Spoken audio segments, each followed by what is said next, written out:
The Regal jumping spider has those signature big round eyes that make this arthropod kind of cute. But if you watch them long enough, you might see that there's thoughts behind those black pearls.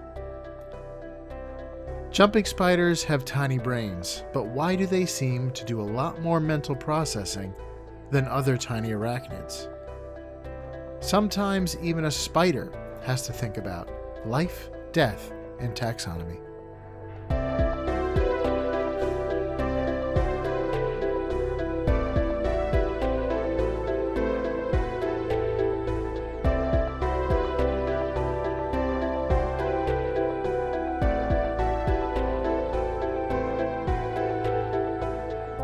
Welcome back to Life, Death, and Taxonomy. It's your 30 minutes of interesting animal information. I'm Joe. And I'm Carlos. Thank you to Cassie for the creation of our theme song. To hear more of Cassie's music, please search Cassie Michelle on YouTube or Spotify. And a very special thank you to our patrons. Thank you so much for your support. It's greatly appreciated. Thanks for helping us keep the lights on. If you'd like to donate, just visit patreon.com/ldtaxonomy or click on donate on our website. And today we're talking about a tiny brain with some big thoughts, but more on that later. I can totally relate. I have such big... Our brains are pretty big. As humans, our brains are pretty big, yeah. Compared to our bodies. Yeah. But still, big thoughts. Mm-hmm. We're talking about the Regal jumping spider. Which is also known as the royal jumping spider. The Regal jumper or the king jumping spider. But we're going to call it here Brains Over LeBron and Peter Parker's precocious protege. Sorry. I guess it's precious also. Peter Parker's precocious protege. And who picked a peck of pickled peppers. This spider is exactly like the Lucas the Spider from Lucas the Spider. So I'm already endeared to it. But should we taxonomize it first? Okay, yeah. Let's taxonomize it. All right, it's in a kingdom you know, love, and are in. That kingdom is Animalia. The phylum is Arthropoda. I feel like we spent a lot of time in Arthropoda recently. The subphylum is the balm, the linguistic balm of Chelicerata. The class is Arachnida, because it's a spider, it's an arachnid. The order is Araniae. So it's, just because it's an arachnid does not make it a spider. There are other arachnids like mites and scorpions and things, but it is, Araniae puts it into the spider order. The family is Salticidae. The genus is Phidippus, and the species is Regius. So the binomial nomenclature is Phidippius regius, which brings us to the listener's favorite part of the show, and my favorite part of the show, nitty-gritty nomenclature. A part of the show where I ask you, Joe, a question, and that is, what is the English translation for the binomial nomenclature, which in this case is Phidippus regius, which just sounds like a Pokemon, but Okay. Does Phidippus regius mean A, crowned jumping weaver, B, kingly creator of strong structures, C, royal one who spares horses, or D, regal spider who lives in a palace? I guess regal spider who lives in a palace. Phidippus can't mean all of that stuff. Is that your final answer? Yes. The answer is C, royal one who spares horses. Not a chance. In Greek, phaidomai is to spare, and hippos is horse, like the hippodrome. So putting those together, that is Phidippus. And that was the name of a Greek general who spared the horses. He spared the horses. And that's what he is the most known for. Such the opposite of Napoleon. So the binomial name is Greek and Latin? Because Reggie is Latin. Well, yeah, the binomial name is, but that single word is Greek, and then the last one would be Latin. Yes. If you would have said true king, I would have thought that. Because, like, fidelity. Yeah, but that would have been with an F. Oh, you see, I'm not looking at it. Or you're just hearing it. Oh, okay. I'm just hearing it. Good to know. Good to know for future ones that you can't see them. I should look it up. The spelling. I could. When I'm doing it, I obviously have it in front of me. But yeah. It's weird that hippo is horse in Greek. I think we've talked about it when we did the horse or did the hippo. Mm-hmm. And I cannot remember what the story was behind that, but yeah, it's the royal one who spares horses, which you got to give it to the spider. At least he spares the horses. Clearly, he does. He has the horses in a chokehold, and he says, "Nope, I'm sparing the horses." So in reality, this guy was probably just named after the general. Yes, Phidippus is a Greek mythological creature, figure from the Iliad. They named it after the general to save some time. Yes, that sounds like a reference that I'm not. It's scratching the bell in the back of my head, but it's not ringing it. Is that from the general like flooring commercial? Yeah. It's not flooring, it's insurance. Oh, insurance, yeah. But yes. To save some time. But yeah. You want to know about what this guy looks like? Sure do. It falls squarely in the cute spider territory. If you have ever seen Lucas the Spider, which is if you don't have small children, you have no reason to ever do so and shouldn't do so for your own sanity. It's actually not that bad. But yeah, this is him. It is as cute as a spider can be. It is covered in dense velvety hairs, making it look like a stuffed animal. It is usually black with these brilliant white spots and stripes, but it comes in a wide variety of flavors, including orange, gray, tan. You'll find all kinds of different pictures online.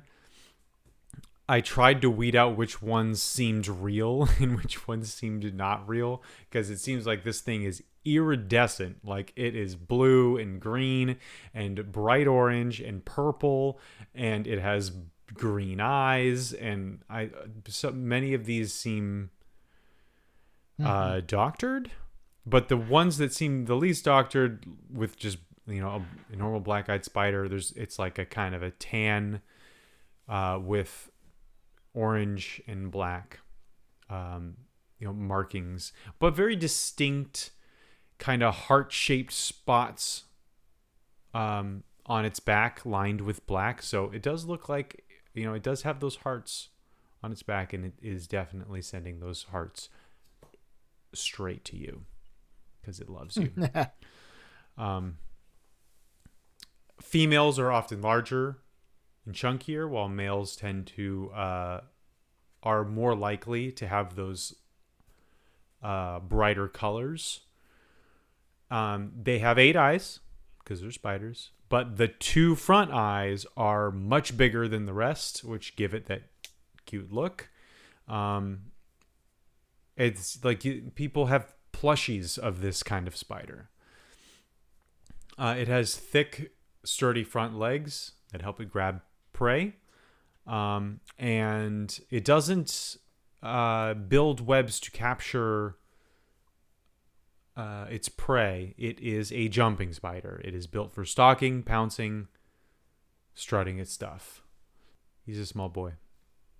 Mm-hmm. How small is he? Great question. Welcome to the Beloved Measure Up segment, the official listeners part of the show, the part of the show that When we present the animal size and dimensions in relatable terms through a quiz that's fun for the whole family, it's also part of the show that is introduced by you when you send in audio of yourself saying, singing, or chittering the words measure up into ldtaxonomy@gmail.com. We don't have a new measure up intro this week. We don't, that means we get to hear from an animal. And I'm not even going to, you know who this is, but without further ado, the listeners part of the show.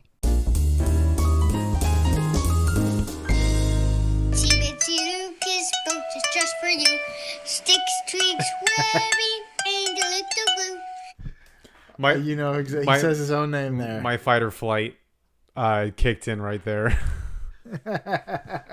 Yes, it is Lucas the Spider, because Lucas the Spider is a jumping spider. Yeah, it's this kind of spider. That show has an interesting animation style where like everything is like shot on set, like actual props, and then they animate over top of it. But the rendering is good enough to where like it fits, it melds in together. So for a while I was like, wow, like the background rendering is really good. This is like really lifelike. And then I realized they were just filming props and then animating things. It was like a viral YouTube series before the show, I guess. Was it? It was like, yeah, like little shorts. Oh, well, they got their own Netflix Lucas show. Spider. Nice. And it is one of the less I'd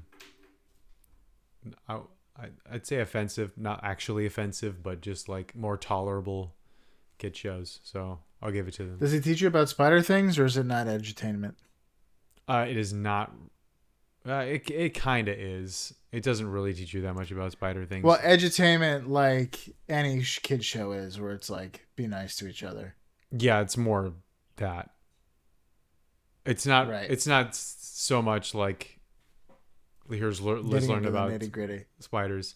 He has friends like the Chihuahua that lives in the house is his friend. He has a fly for a friend, which is weird because there's definitely a power imbalance in that friendship. And then there's a chameleon that's also a friend, so there's an inverse power imbalance there. So none of these people should be friends, but they are, and I think that's the moral. Unlikely friendships can be the most rewarding. Don't eat your friends. Yeah. Let's talk about their size. Females are slightly larger than males. They're about 12 to 22 millimeters in body length, or was a half inch to almost 0.9 inches. So like there are much smaller jumping spiders than the Regal jumping spider, but it's still pretty small. Maybe why it's Regal. The Georgia peach is a famous symbol of the U.S. state of Georgia. The state produces over 40 commercial varieties, including clingstone and freestone peaches. True or false? 4 Regal jumping spiders go into a Georgia peach in diameter. In diameter. The Georgia peach's diameter, not the diameter of the spider. That would be a big peach. I don't think so. I think the answer is false. Final answer? Yeah. Correct answer is true. Those are big peaches. The average diameter of a Georgia peach is 2.5 to 3.5 inches. A 3.5 inch point. peach. That's a baseball right there. Yeah. It's 8.9 centimeters. Yep. Or like big almost peach. like a grapefruit. When's the last time you had a peach? Like 2 weeks ago. We got a bunch of them. They're I feel like a season. 2.5 inch peach is what I'm used to. Yeah. Like a small Maybe apple. 3 is a little bit. Yeah. The upper end is pretty big. But I guess I've never like had a Georgia peach or gone to Georgia and gotten a peach. I just get them from the store here, or Right. I'm assuming our peaches are from Georgia. but who knows? We can make peaches. They don't all Can have we? to be from Georgia. All of our peaches are from Georgia. All of our potatoes are from Idaho. All of our Yes. lobsters are from Maine. If any Yes. if any of those states secede from the Union, an entire food supply will be gone. Mm-hmm. So Well, let's talk about males. Males are about 16 to 18 millimeters.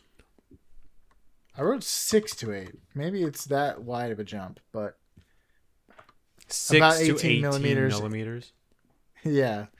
But the other one was 12 to 22, so that's Yes. a 10 millimeter jump. So males are about 18 millimeters or 0.7 inches in body length. The average Florida orange weighs about 140 grams. It takes about 3 to yield 8 ounces of juice. But the famous Honeybell orange can be larger. They're actually rare. They're a hybrid of Dancy tangerines and Dunkin' grapefruit. Everyone's favorite orange is a mix between two other things. We have entered into tangerine and a uncharted grapefruit. territory here. Yeah. They're only grown along the Indian River and available for a few weeks in January. So if you want to try one of these, the window is small. So true or false? 8 spiders go into the Honeybell orange diameter. Was that like 5 inches? 6 inches? Yeah, no grapes or fruit. I mean, I guess. Sure. I'll say true. It seems like a really, really big, like grapefruit-sized orange-ish thing. Yes. Final answer? Yes. True. The correct answer is false. 0 for 2. The average diameter of a Florida orange is 2.6 to 3.3 inches. Honeybells are up to 4 inches, 10 centimeters. That doesn't seem that big for an orange. It seems big for a peach, but not big for an orange. Huh. Well, all I said was that it can be larger than the average Florida orange. All right. So it might not be the biggest orange in the world. I do feel like I've had bigger oranges than 4 inches. 4 inches? Yeah. I feel like I've had.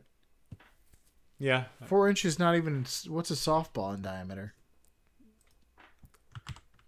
Probably something similar. Go to the research machine.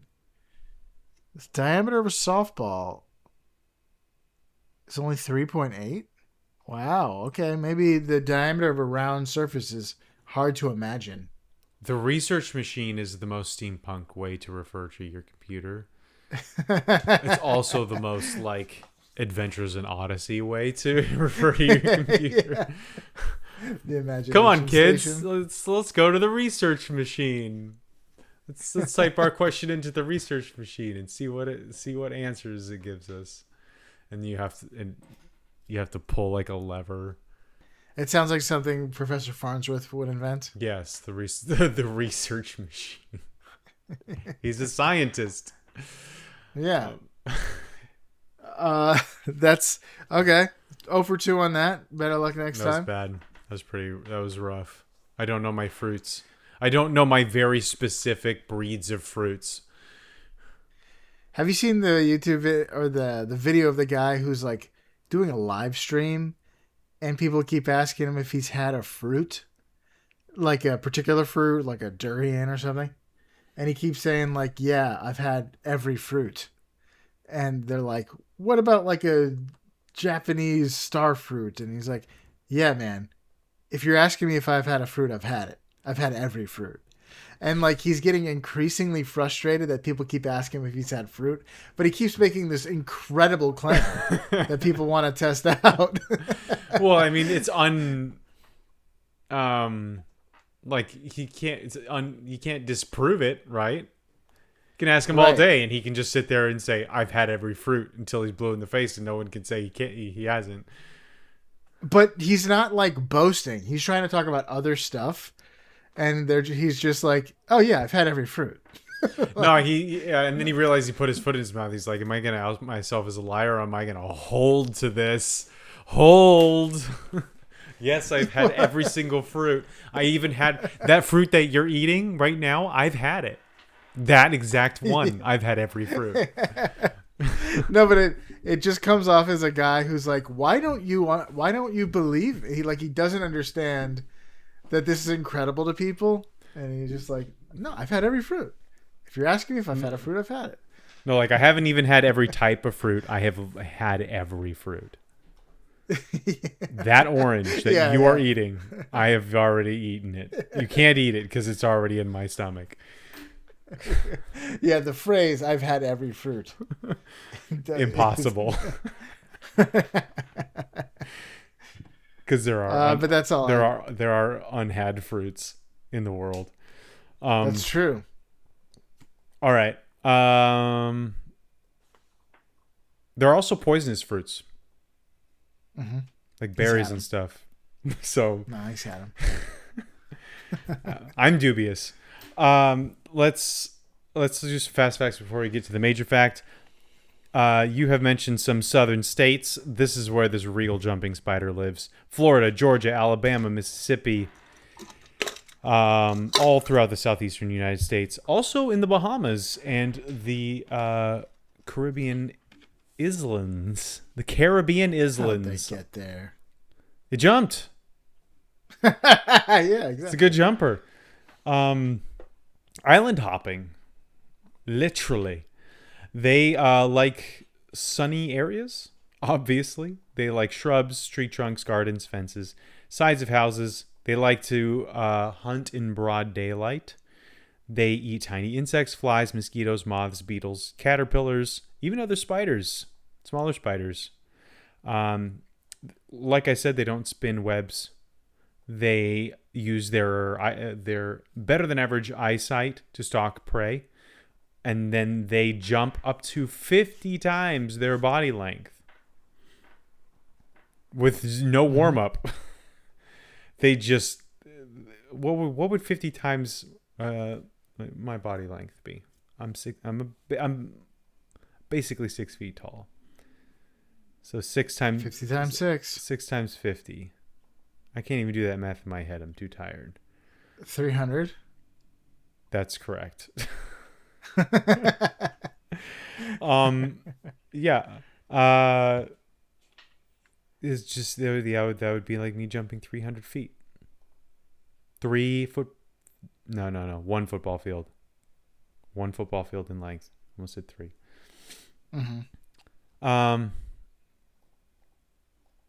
So they have some of the sharpest eyesight of any spider, thanks to their very large front eyes. They can judge distance very well, like many mammalian predators can, using binocular vision. Males perform elaborate dances. They wave their colorful front legs and in order to attract mates. They just because they don't spin webs does not mean that they can't create silk. They do create silk. They will just use it as a bungee. They'll leave a safety line. They'll attach a little bit, the one end to the whatever they were standing on, and then in case they miss, because I mean, goodness, the chances of missing are pretty high. They'll just bungee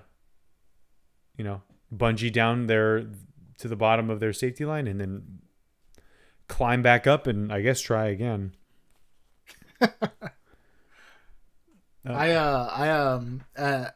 This week at church, I was emptying their trash cans, and a little jumping spider jumped out as I was lifting the lid, and it had the safety line, and it just ended up dangling, and it just dangled there. I'm like, oh no, did it die? But it was just like dangling motionless, and I was like, what happened to what?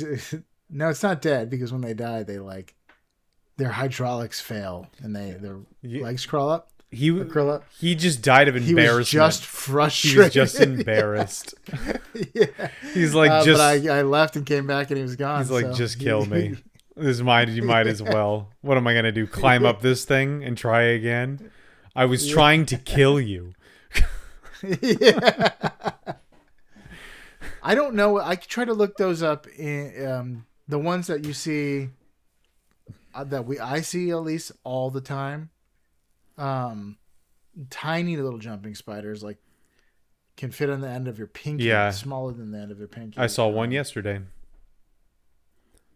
I think they're the. I can't. I'm not sure. Every time I look one up in a South Florida jumping spider, it's the dimensions are too big. So Maybe we're just seeing the babies. yeah, Adolescents. Maybe the adults are too smart to get caught. But I feel like every one of those has been the same size, and it's always pretty consistent. But it could be the. Is it the Mexican jumping spider? No. Mexican jumping bean? I don't know. But if you look up Florida jumping spider, the Regal shows up quite a lot. There are Mexican jumping spiders.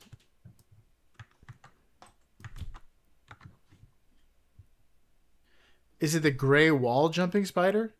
This looks like the one that I see a lot. Which one? The Mexican jumping spider. Look up gray wall. Habernatus mexicanus. It doesn't have its dimensions though. But this coloration looks very familiar. Yeah, I don't know. Someone tell me. Anyway. So the Regal jumping spider is mostly solitary. Outside of mating.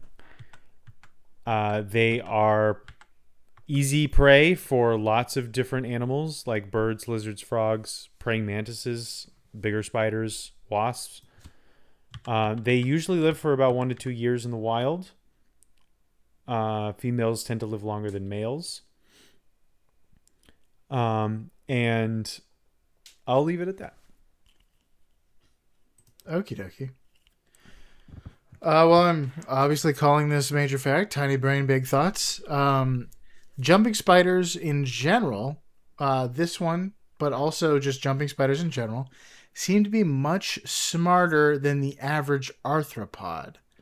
And one of the biggest surprises is that jumping spiders show smarts with an incredibly small brain, which is well under a milligram. So rather than adding more neurons, having a ton of neurons like we do, they seem to just have produced highly specialized neural circuits that efficiently solve problems that they need to solve without having a big brain. So how smart are they? In 2016, a study found that they can plan a route to prey before they start moving. The researchers placed each spider on top of a tower where they could see two possible paths. One winding walkway eventually would lead to prey, while the other one led to a dead end. Because the platform was surrounded by water, which these predators avoid, the only way to reach the prey was to commit to one of the two paths.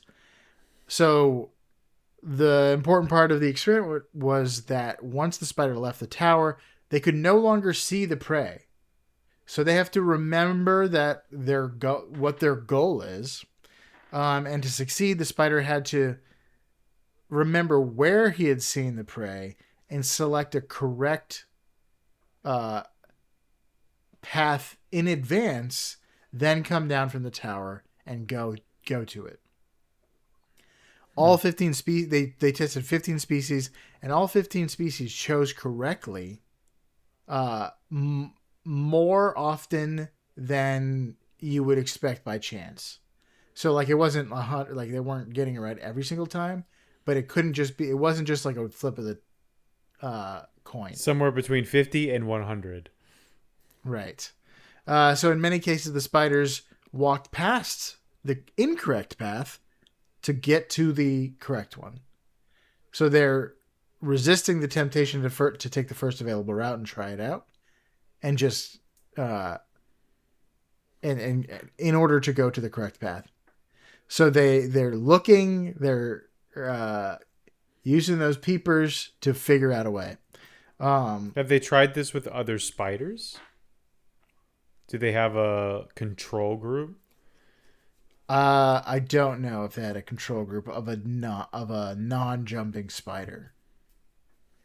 But not. It would be difficult if you put an orb weaver in there. They would weave an orb. You know, like, or maybe there's not, like a wolf spider, another like ground hunting spider, something that would need to get to prey.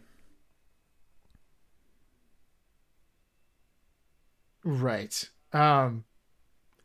That would be interesting because they're wolf, like other spiders that are not jumping spiders, either ambush their prey, like what is it, the tunnel web spider? Is that what it's called? Spiders that hang out inside a hole and ambush prey. They build a web. Or they rely on chemicals like a centipede would. Centipede isn't like hunting like a leopard. It's just following chemicals and scents and signals, and it'll find something. Yeah, much easier than using your eyes. Right. So they hunt in a very unique way. So I would imagine it would be difficult to have a 1-to-1 comparison with other stuff. But anyway, we've talked a lot about the need to be careful approaching mates for when you're a spider, because females mistake them for prey. I forget what the orb weaver we just talked about. That males are very careful going onto a web because they'll mistake the female might just eat you. But in 2025, researchers repeatedly introduced Regal jumping spiders to the same unfamiliar spider, using a transparent barrier that prevented physical and chemical contact, leaving vision as the only way to look or observe the other spider. And they found that they seemed to recognize individuals. They measured how much they pay attention to each other. At first, the spiders spent a ton of time observing an unfamiliar individual. As they saw the same spider over repeated trials, their interest declined, like a habituation. Like, oh, I know who that is. Yeah, I'm not gonna They hated them because familiarity breeds contempt. Right, exactly. It's like, look at my cellmate over there. More like, I don't need to investigate that. That's a known entity. So when the researchers substituted a different individual of the same sex, the spider's attention immediately increased again. So this dishabituation showed that they noticed a change wasn't just another spider, but a different spider. So the team also tested memory by separating encounters by both short and long intervals. Even after these delays, the spiders still responded differently to a familiar versus an unfamiliar spider. So showing that they are retaining memory of specific spiders rather than simply just becoming tired of looking at spiders in general. I'm just so sick of spiders. Right. So they seem to recognize individuals, which is not common for arthropods, bugs. They also might be dreaming. So a 2022 study investigated whether jumping spiders experience something similar to rapid eye movement sleep, REM sleep, uh, They don't have which is eyelids. it's a sleep stage that can be associated almost exclusively with birds and mammals so far. Um, the researchers filmed resting spiderlings through the night using infrared cameras. During otherwise motionless periods, they observed regular bouts of rapid retinal movements, along with body twitches, leg curls, and occasional movements of the silk spinning organs. So that if they, when they dream, they're dreaming of silk. They're building. No, they don't build webs. These episodes happened at predictable intervals, becoming longer and farther apart as the night progressed, which is a pattern strikingly similar to REM sleep cycles in humans and other animals. Uh, Between the active periods, the spiders remained still and quiet in a resting state, like you would be when you're sleeping in between REM cycles. So it could mean that jumping spiders are either that they're entering a REM sleep like state, but the researchers were very careful not to claim that spiders are actually experiencing dreams or human like sleep.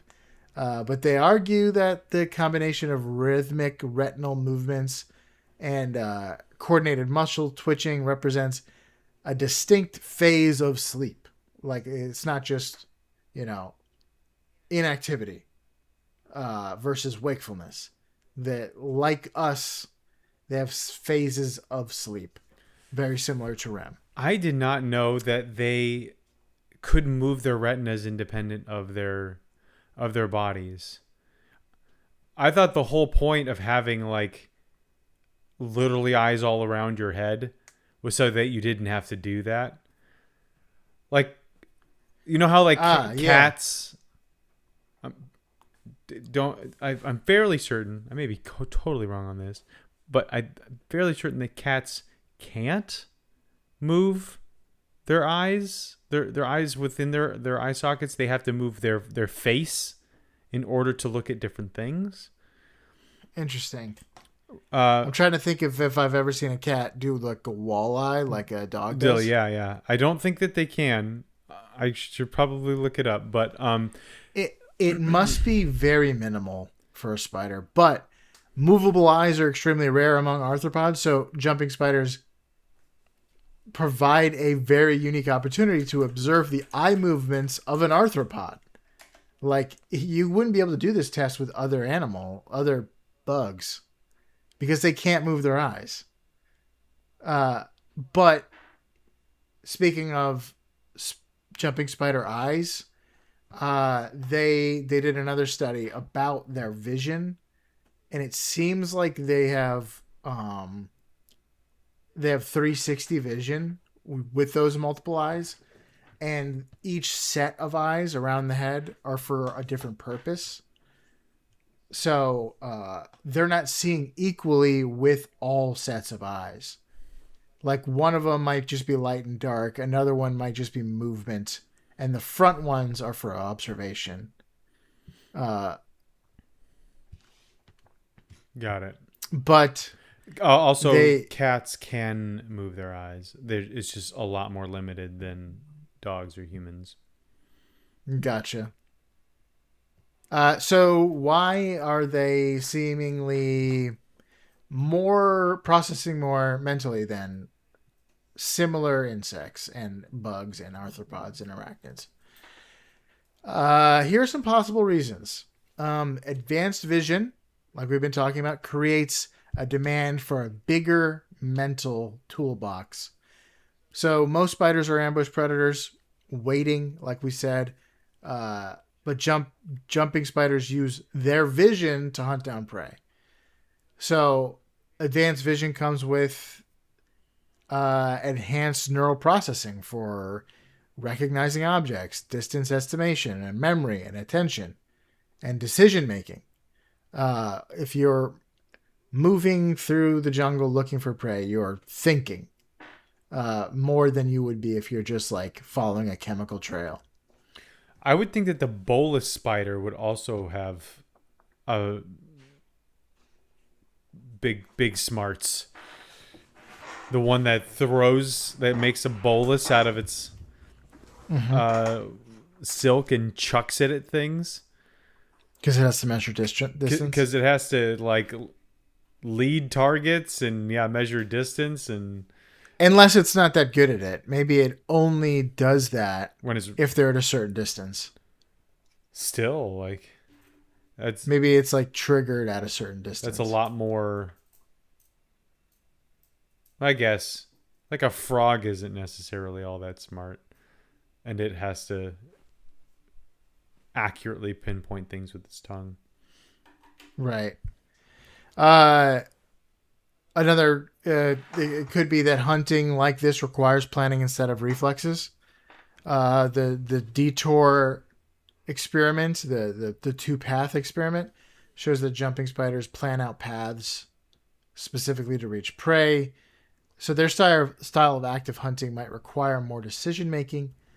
Again, other active hunting arthropods might just be following chemical signals, but jumping spiders are using their peepers to look for prey and get to prey. And then there's also the fact that they hunt very dangerous prey. So jumping spiders are quite small, usually, and they, especially compared to the things they hunt, which can include orb-weaving spiders, they will jump into a web to eat a spider.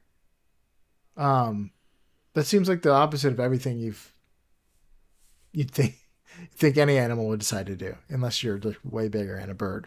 Well, if you're a spider, you don't get stuck in the web. Yeah, imagine you have immunity to web. Yeah, you drank that potion. But hunting down dangerous game requires mental processing. Should you make that leap or stay hungry and live to fight another day? Is that spider in the web sufficiently distracted, looking the other direction, or am I leaping into the jaws of death? So there's this like judgment call requirement for jumping spiders might be requiring them to develop mental faculties beyond their station, if you will. But beyond their clearance level? Yeah, beyond their clearance level. But there's a video on YouTube by Stephanie Salmon. And it goes into a lot of detail about the science behind this jumping spider intelligence and also their vision, all that stuff, like what each set of eyes are for. So that's pretty cool. There's a lot. There's more to be. I put a link in the ldtaxonomy.com. But yeah, that's that. They're smart cookies. I would love to eat a cookie, smart or not.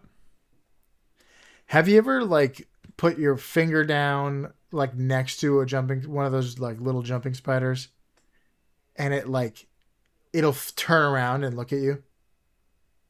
No, I remember playing with them a lot when I was a kid, and we would sit in like 4th or 5th grade and wait in line to be caught, like to go inside and stuff like that. We would sit outside in this covered area, and there was always a few of those little jumping spiders.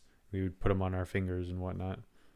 I don't know I didn't test if they would just look at me if I put my finger down though. If you put your finger like behind them, they'll like spin around to look at you rather than just, well, sometimes they'll just run away, but sometimes they'll spin around to look at you to assess what that is. Which is it. And sometimes those little guys I've noticed like will run to a crevice or a crack. Yeah. But think about any other insect or spider that size, and you go near it, it's going to run. It's just going to flee.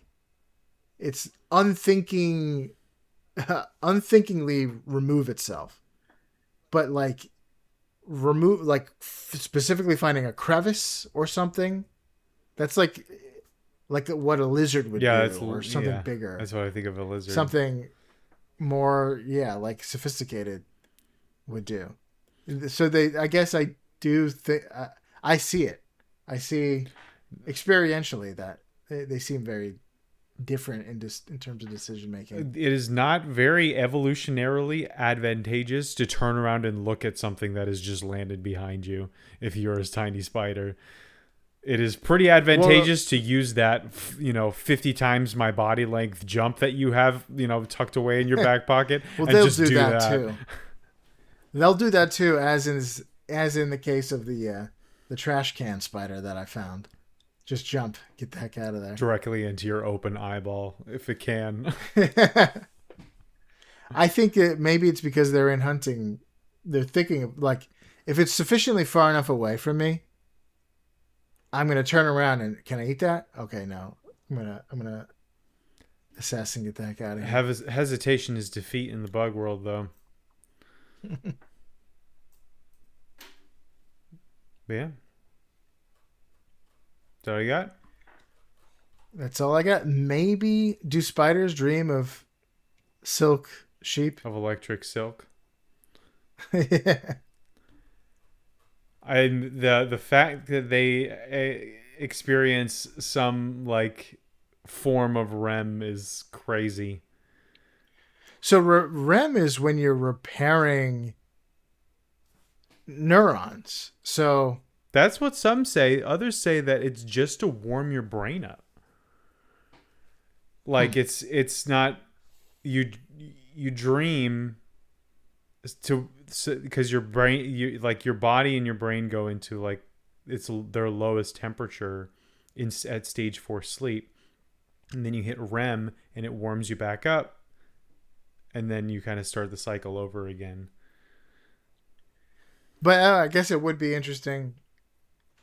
Well, sleep in general repairs your neurons, so maybe it's not. We don't know what. But it would be interesting if you've got sophisticated neurons, you need a dream. But do lizards and like stuff like that? We need to cure sleep. It's a waste of time.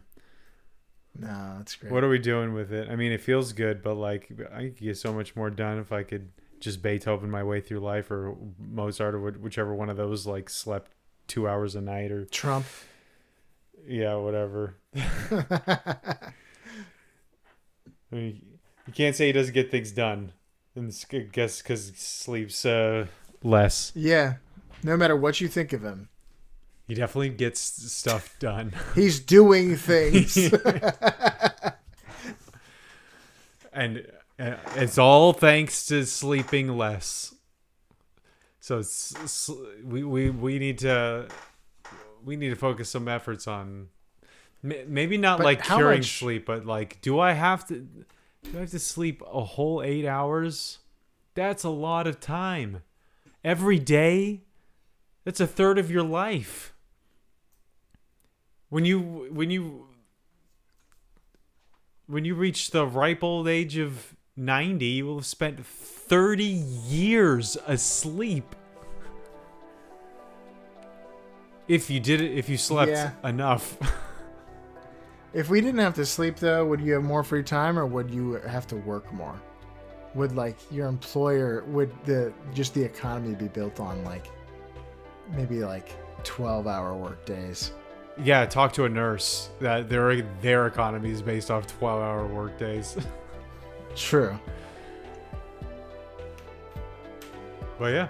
That's all I got. Okay. For you, that was the Regal jumping spider for you out there in Podcastia. You might as well jump. Always remember to spare the horses. And solve basic puzzles even if you have a tiny, tiny brain. Like the Regal jumping spider here in life, death, and taxonomy.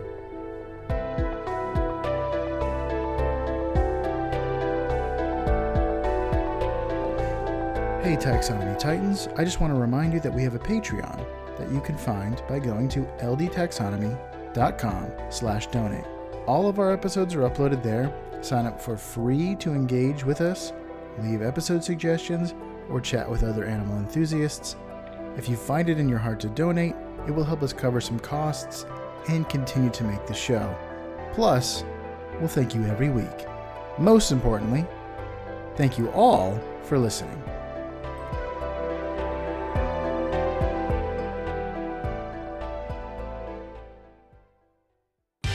Life, Death, and Taxonomy is my favorite in the world podcast. Do your Wordle. I don't care how stupid you are.